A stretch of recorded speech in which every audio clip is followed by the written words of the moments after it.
बेहद कम लोग जानते हैं कि भगवान शिव का अर्धनारीश्वर स्वरूप हर एक मनुष्य के अंदर मौजूद है।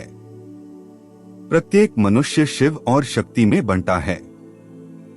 उसके अंदर स्त्री ऊर्जा भी है और पुरुष ऊर्जा भी, और जिस प्रकार शिव के बिना शक्ति अधूरी है और शक्ति के बिना शिव, ठीक वैसे ही अगर उसकी एक भी ऊर्जा कमजोर होती है तो वह अधूरा हो जाता है।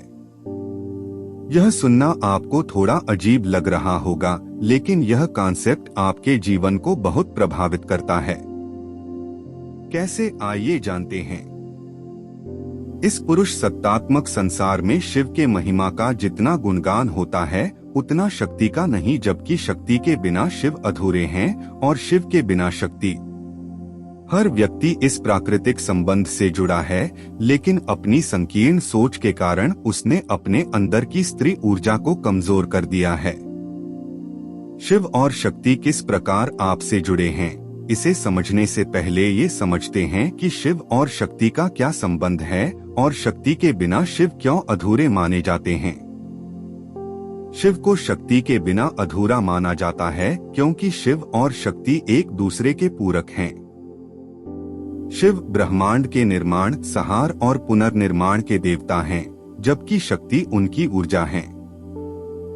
भगवान शिव के सृष्टि के निर्माण या विनाश की कोई भी क्षमता शक्ति के बिना अधूरी है। इसलिए शिव और शक्ति को एक ही सत्ता के दो पहलुओं के रूप में देखा जाता है। भगवान शिव का अर्धनारीश्वर स्वरूप इसकी बेहतर ढंग से व्याख्या करता है, जिसमें दर्शाया गया है कि उनका आधा शरीर पुरुष शिव और आधा शरीर स्त्री शक्ति या पार्वती का होता है, और दोनों इतने अविभाज्य हैं कि एक दूसरे से अलग नहीं किए जा सकते हैं। दोनों किस प्रकार एक दूसरे से जुड़े हैं, इससे संबंधित एक कथा भी प्रचलित है। कथा के अनुसार जब ब्रह्मा ने सृजन का कार्य आरंभ किया तो उन्होंने पाया कि उनकी रचनाएं अपने जीवन काल को पूर्ण करते ही नष्ट हो जाएंगी और हर बार उन्हें नए सिरे से सृजन करना होगा।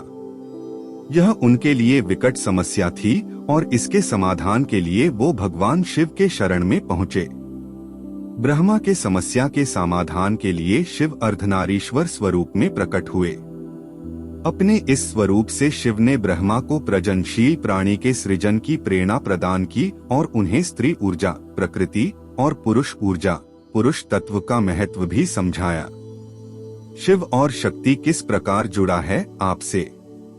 अर्धनारीश्वर रूप की कथा मूल रूप से इस बात की अभिव्यक्ति है कि आपके अंदर पुरुषत्व और स्त्रीत्व बराबर भागों में बंटा हुआ है और आप एक बेहतर स्थिति में या आनंद की अवस्था में रहें। इसके लिए आवश्यक है कि आपके अंदर के पुरुषत्व और स्त्रीत्व संतुलित रहें। शक्ति आप में प्राण ऊर्जा के रूप में प्रवाहित होती है और शिव आपके मस्तिष्क में बैठे शक्ति को दिशा प्रदान करते हैं। शक्ति के बिना आपका जीवन चलायमान नहीं हो सकता।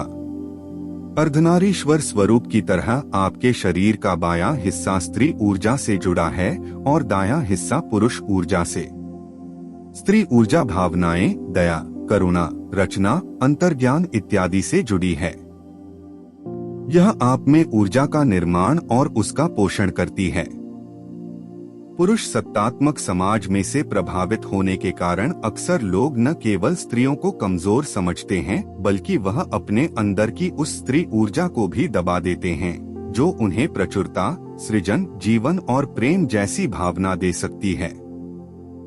आज के दौर में लोग पुरुष ऊर्जा को मजबूत बनाते हैं, जिससे उनमें रचनात्मकता, करुणा, शांति जैसे भावों का अभाव हो जाता है और क्रूरता और कठोरता जैसी भावनाएं जगह ले लेती हैं। इस जानकारी के अभाव में कि हर व्यक्ति पुरुष और प्रकृति में बंटा है, लोग अपनी स्त्री ऊर्जा को दबाते जाते हैं।